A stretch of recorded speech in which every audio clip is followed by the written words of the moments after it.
Então vamos lá, pessoal. Análise e interpretação de gráfico é o tema a ser desenvolvido. Então a gente vai falar sobre o histograma. Também é conhecido como um diagrama de dispersão de frequências. Um histograma consiste em uma representação gráfica de dados que são divididos em classes.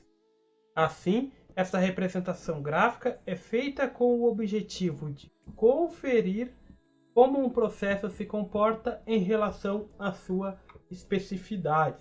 Então, o que é um histograma?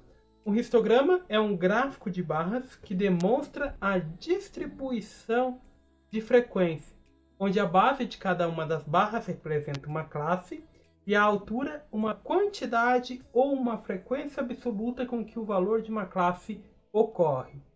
Ao mesmo tempo, pode ser utilizado como um indicador de dispersão de processo e tem como objetivo ilustrar como uma determinada amostra de dados e população está distribuída, expondo as informações de modo a facilitar a visualização da distribuição dos dados. Ao mesmo tempo, ressalta a localização do valor central e da distribuição dos dados em torno deste valor central. Então, qual é a função do histograma?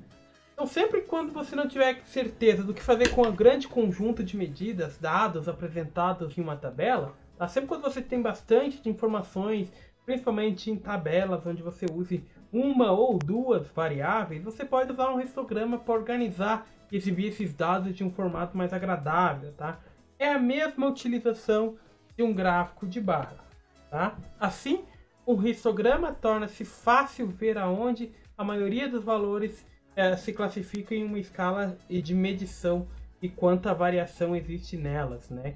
Então, a gente pode fazer comparação de dados, assim como um gráfico coluna, um gráfico de barras, tá? A gente tem os histogramas, tá? Então, ele é útil construir um histograma quando você deseja reunir grandes conjuntos de dados graficamente. Então, em um conjunto de dados apresentado em uma tabela, não é fácil tirar conclusão a respeito.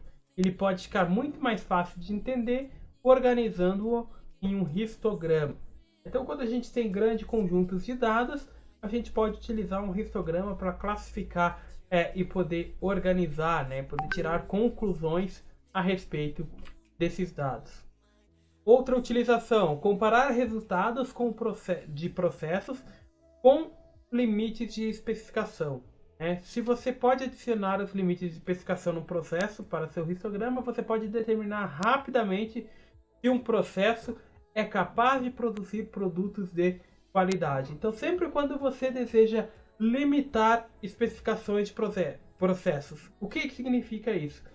Você tem uma quantidade total de matéria-prima sendo utilizada nessa produção e você tem um limite de produção diária. Então você consegue colocar os dois em um histograma com a sua base limitada, né, com a base de produção limitada, e você consegue ver como que está esse processo, se você consegue adiantar o processo, se você precisa de matéria-primas a mais para aquele caso de processo. Isso é mais de área de administração, né? Então, para quem for fazer qualquer área direcionada à administração, você com certeza vai encontrar um pouco mais a fundo a questão dos histogramas. E aqui, comunicar informações graficamente. Então, quando você tem bastante de informações e você quer comunicar ela de forma mais fácil e mais simples, você utiliza ali os diagramas, os histogramas, para classificar essas informações, para apresentar elas, para comunicar elas de forma mais clara, né? Então, uma grande maioria, apenas visualizando os dados do histograma, você consegue comunicar grandes dados, né? Grandes proporções de dados e informações através do histograma. Então, esses três meios de utilização, eles meio que estão ligados, né? Na maneira de você comunicar grandes dados numa informação mais visual, né? Passar grandes números de dados de forma visual, de forma mais rápida, de forma mais clara e objetiva.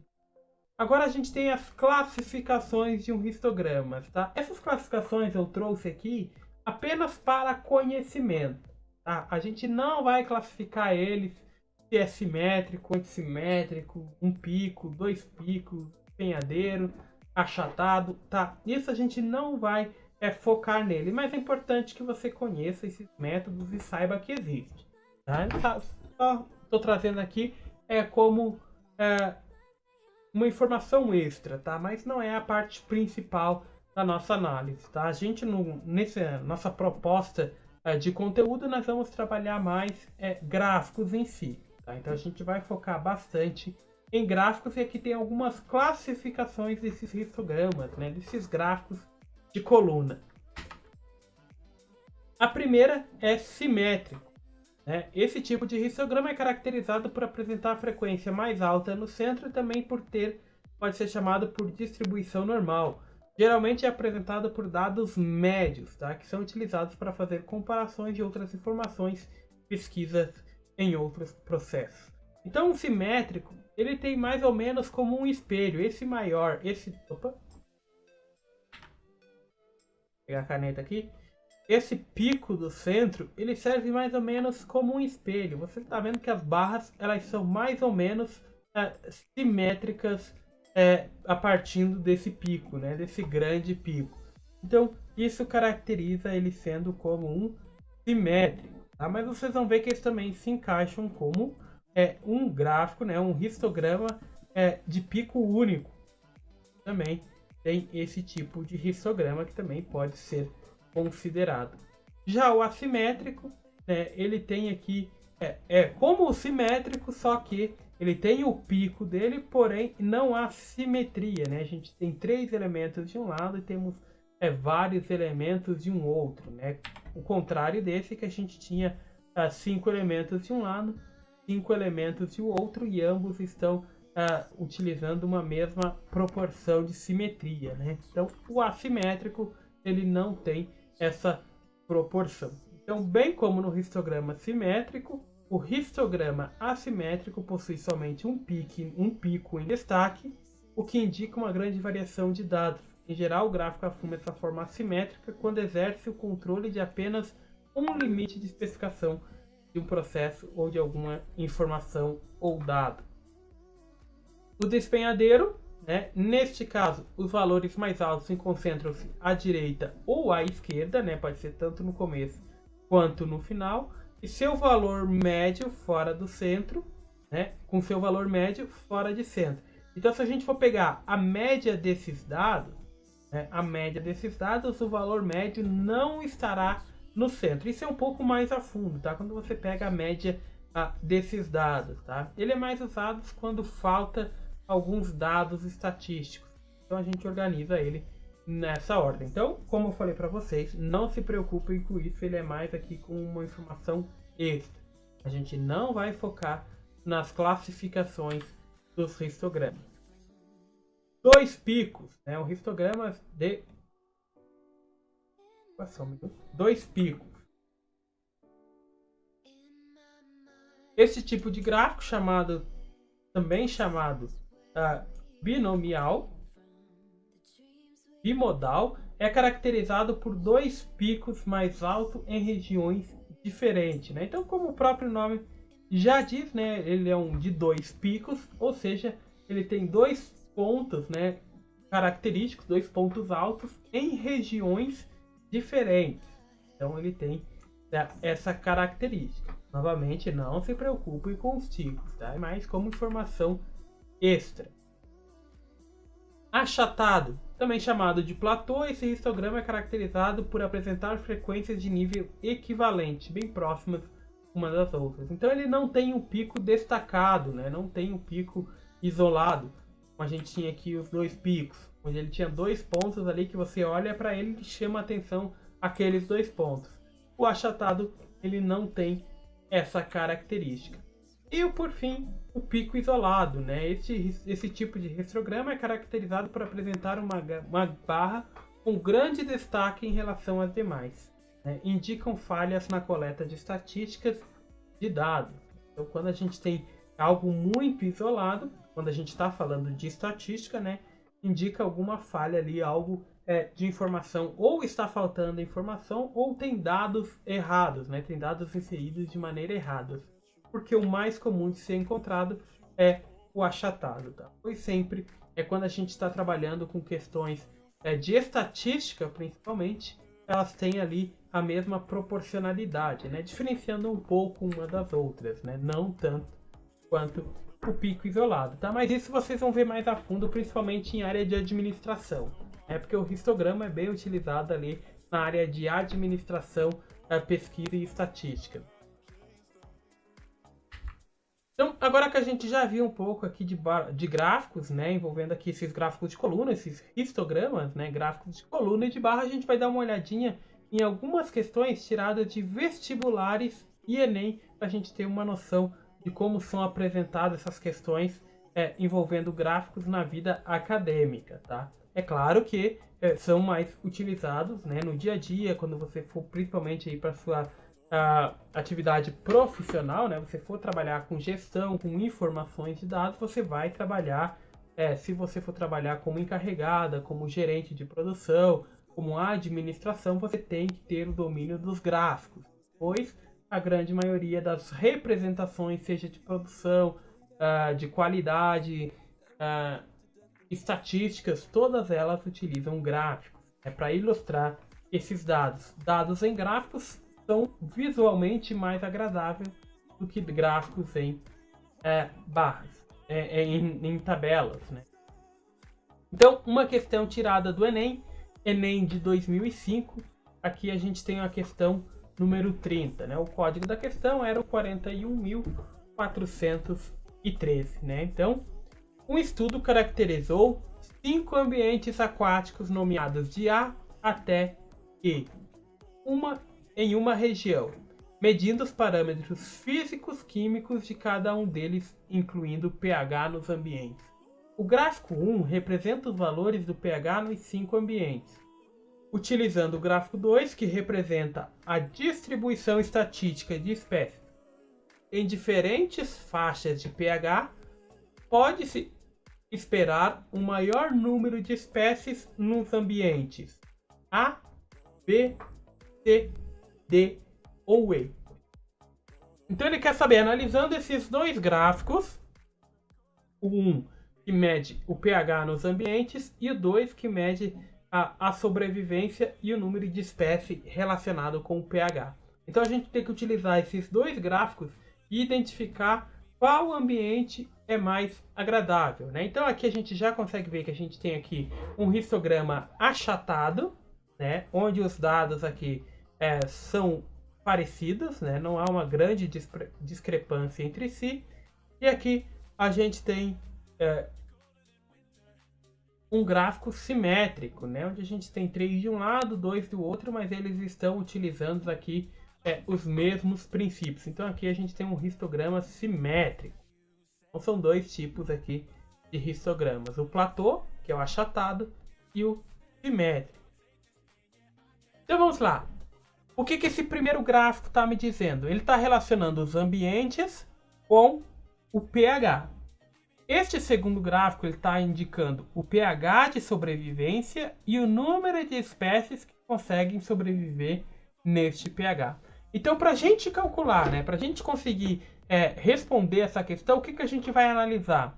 Vamos analisar primeiro qual o pH que tem o maior número de espécies, né? Porque ele está pedindo, né? Pode-se esperar um maior número de espécies em qual ambiente? No A, no B, no C, no D ou no E? Qual desses ambientes a gente pode encontrar o maior número de espécies? Analisando o gráfico aqui com o número de espécies, a gente viu aqui com pH abaixo de 10, né, a gente não tem, abaixo de 4, né, a gente não tem espécies sobrevivendo. Então, abaixo de 4 e acima de 9, a gente não encontra espécies sobrevivendo, né? Não tem um número registrado de espécies sobrevivendo com pH abaixo de 4 e acima de 9. Então, quando meu pH está entre 4 e 5, né? O que a gente tem? A gente tem que um número de espécies encontrada foi de 10, né? O número de espécies encontrada foi de 10 com pH entre 4 e 5.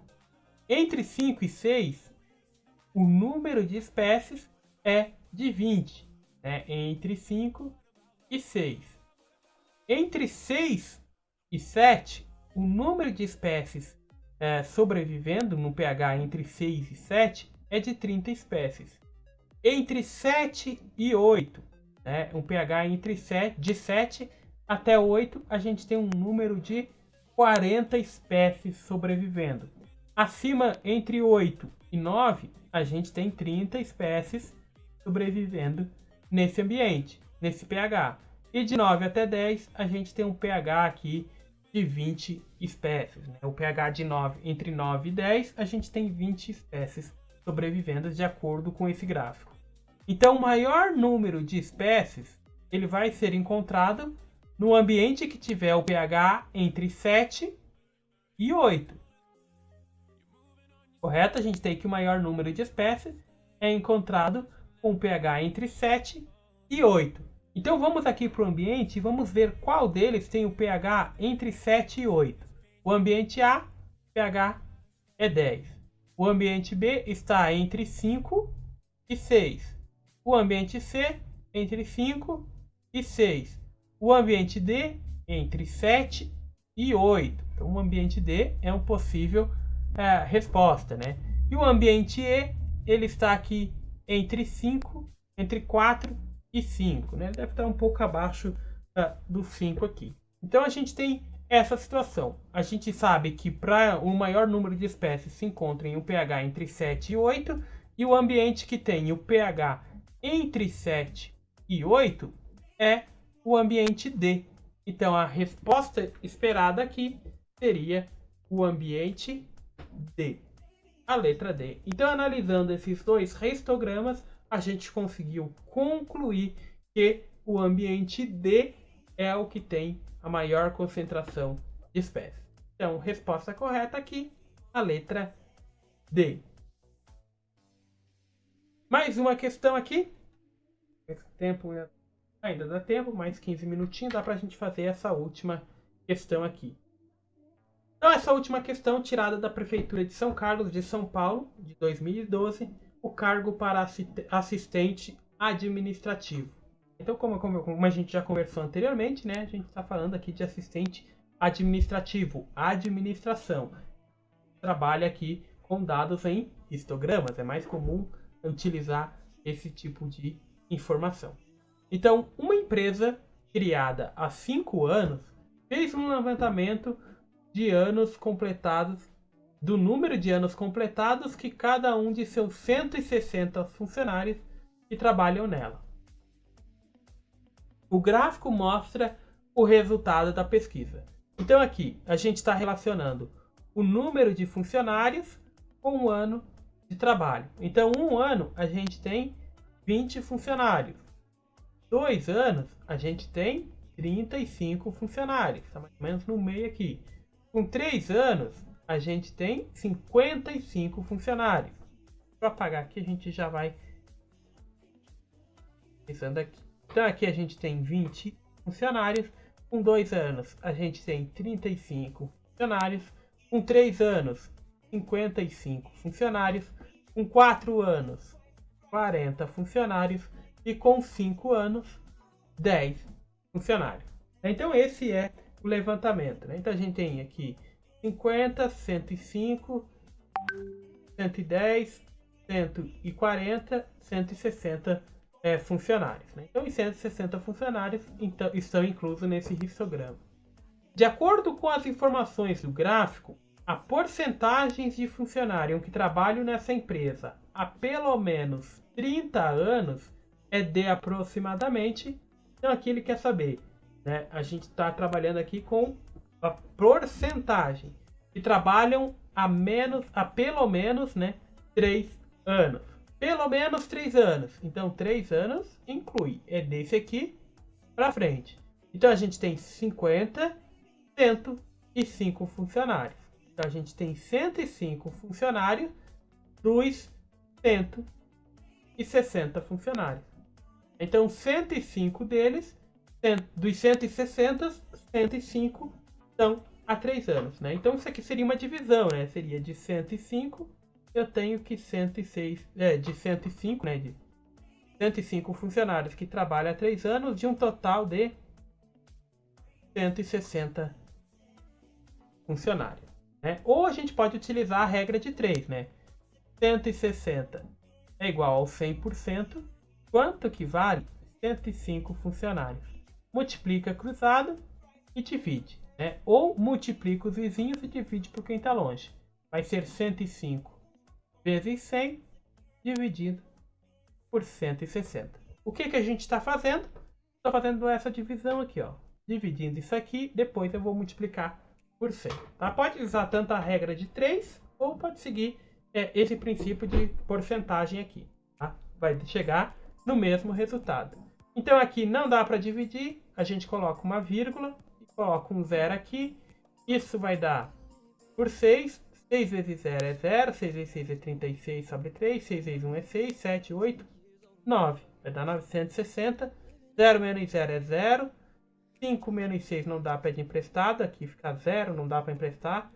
Aqui vai ficar 0, aqui vai ficar 10. Vai emprestar para o 5, aqui fica 9 e aqui fica 15. 6 para 15 falta 9.